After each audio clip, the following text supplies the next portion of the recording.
whereas it was not served upon us.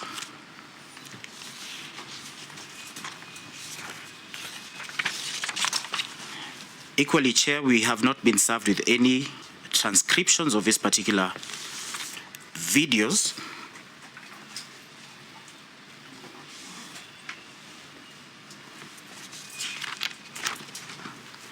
So I presume the prosecution was only depending or relying upon their documentary evidence.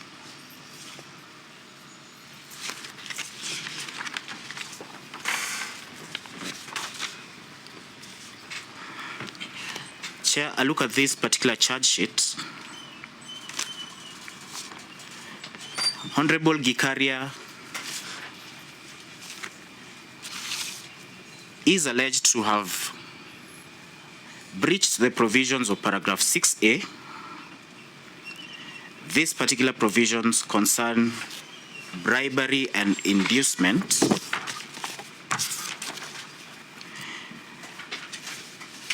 They are also alleged to have breached the provisions of paragraph 6L of the Electoral Code of Conduct, which then relates to misleading the voters with a view to voter suppression. Chair, the forensic evidence that has been presented before this committee only authenticates the existence of the video. But if you have a look at this particular cyber investigation report, it does not prove any of the alleged breaches.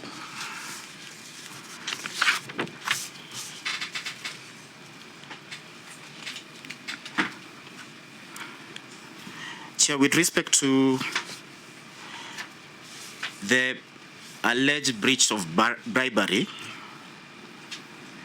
the committee has referred to the remarks concerning Kenya shillings 250,000 and 1.2 million.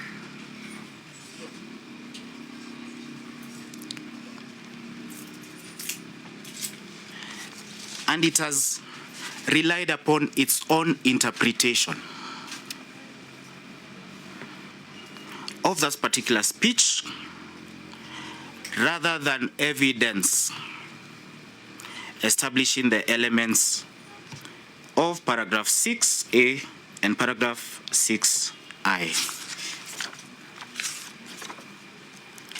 Chair, there is no evidence that has been tendered before this committee that money did indeed change hands.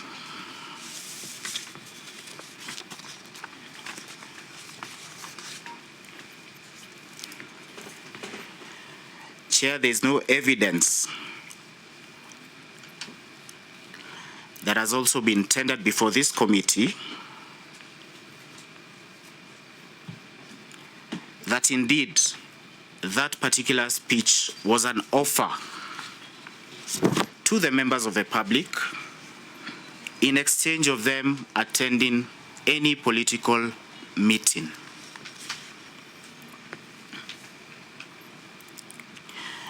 No evidence has been tendered as well that any voter in Ol Kalou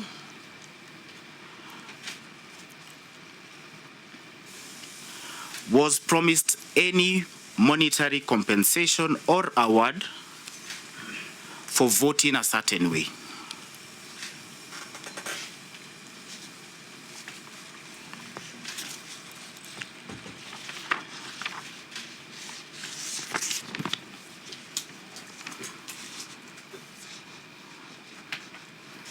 Chair, the remarks were simply taken out of context.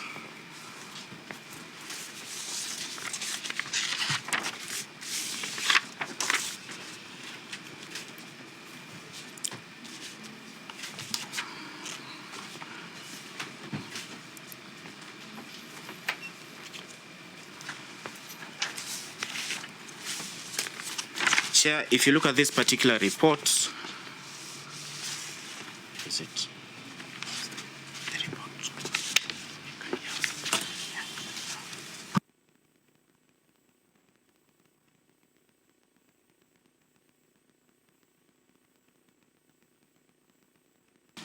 Chair, if you look at this particular cyber investigation report, the scope of the same is a bit limited.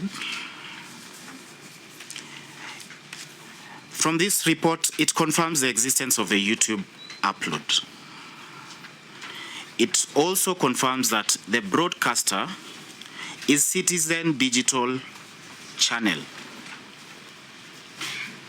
It also confirms that the upload was made on 7th July 2026. Lastly, this particular report only confirms that the video was stored in a DVD marked as CSE 295/2026. What the investigation report fails to catch is that it does not conclude that the respondent committed bribery.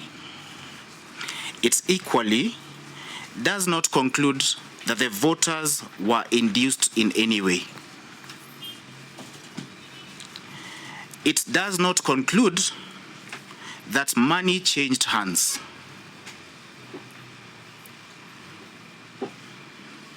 Chair, it also does not conclude that any voter was misled to vote in any certain way.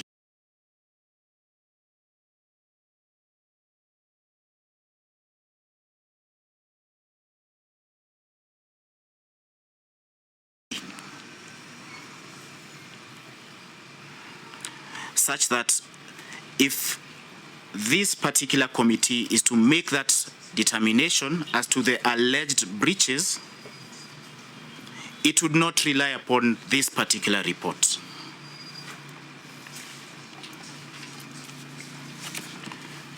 Finally, Chair, let it go on record that it only authenticates the video. It does not prove any alleged breaches. That is all we have from our end.